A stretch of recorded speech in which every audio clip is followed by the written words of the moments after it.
শহীদদের স্মরণে নীরব পদযাত্রা বামনহাটে পালিত কার্গিল বিজয় দিবস। কার্গিলের তুষার ঢাকা পাহাড়ে দেশের জন্য বুক পেতে দিয়েছিলেন ভারতীয় সেনার বীর জওয়ানরা। তাদের পদত্যাগে রচিত হয়েছিল দেশের এক গৌরবময় ইতিহাস। সেই বীর শহীদদের শ্রদ্ধার সঙ্গে স্মরণ করে বামনহাটে পালিত হল কার্গিল বিজয় দিবস। দিনহাটা 2 নম্বর ব্লকের বামনহাট 1 নম্বর গ্রাম পঞ্চায়েতের বামনহাট বাজারে নাগরিক মঞ্চের উদ্যোগে এই অনুষ্ঠানের আয়োজন করা হয়। বামনহাট বাজার কালী মন্দির প্রাঙ্গণ থেকে একটি নীরব পদযাত্রা বের হয়, হাতে জাতীয় পতাকা, হৃদয়ে শহীদদের প্রতি শ্রদ্ধা। নীরবতার মধ্যেই যেন প্রতিধ্বনিত হচ্ছিল দেশের বীর সন্তানদের আত্মত্যাগের কথা। বাজারের বিভিন্ন পথ পরিক্রমা করে পদযাত্রাটি ফের কালী মন্দির প্রাঙ্গণে এসে শেষ হয়। 1999 সালে জম্মু কাশ্মীরের কার্গিলের দুর্গম পাহাড়ি এলাকায় পাকিস্তানি অনুপ্রবেশকারীদের বিরুদ্ধে শুরু হয়েছিল ঐতিহাসিক কার্গিল যুদ্ধ। প্রবল প্রতিকূলতা, তীব্র ঠান্ডা এবং শত্রুর কঠিন অবস্থান সবকিছুকে উপেক্ষা করে ভারতীয় সেনার বীর জওয়ানরা অসীম সাহসিকতার সঙ্গে লড়াই করে একের পর এক শৃঙ্গ পুনর্দখল করেন। দীর্ঘ লড়াইয়ের পর 1999 সালের 26শে জুলাই ভারত অপারেশন বিজয়ের সাফল্য ঘোষণা করে। সেই ঐতিহাসিক জয় এবং শহীদ বীর জওয়ানদের আত্মত্যাগকে স্মরণ করেই প্রতি বছর পালিত হয় কার্গিল বিজয় দিবস।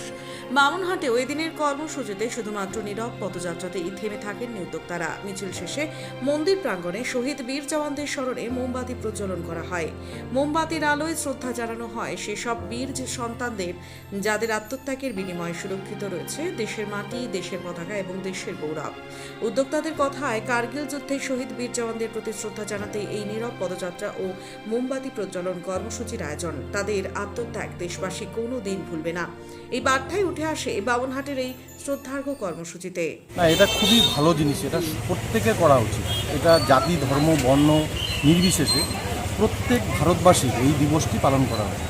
কারণ এই দিনে যে বিজয় আমাদের হয়েছে কার্গিল যুদ্ধের ক্ষেত্রে, সেই দিনটিকে সবার স্মরণ করা উচিত। আর আরও বিশেষভাবে স্মরণ করা উচিত এই কারণে, বর্তমানে যারা বর্ডারে বিভিন্ন জায়গায় দেশের বিভিন্ন সব দুর্গম সীমান্তবর্তী অঞ্চলে যারা পাহারা দেয়, তাদেরকে আমাদের সবার স্যালুট করা বা তাদের শ্রদ্ধা জানানোর জন্য এই দিবসটি পালন করা উচিত। আমরা যে সারাদিন বা আমরা যে প্রতিনিয়ত জীবনযাপন করি, সেই জীবনযাপন যে সুমধুরভাবে করা হয় বা আমরা নিরাপত্তার সাথে করি, সেটা কিন্তু এই যে বর্ডারে সীমান্তে যারা পাহারা দেয় তাদের জন্যই সম্ভব হয়। আমাদের রাত্রে যে আমরা নিশ্চিন্তে নিরাপত্তায় ঘুম দিই, সেটা কিন্তু তাদেরই অবদান। সেই অবদানকে সম্মান রেখে এবং সার্বিকভাবে এই বিজয় দিবসটি পালন করা উচিত বা পালন করি।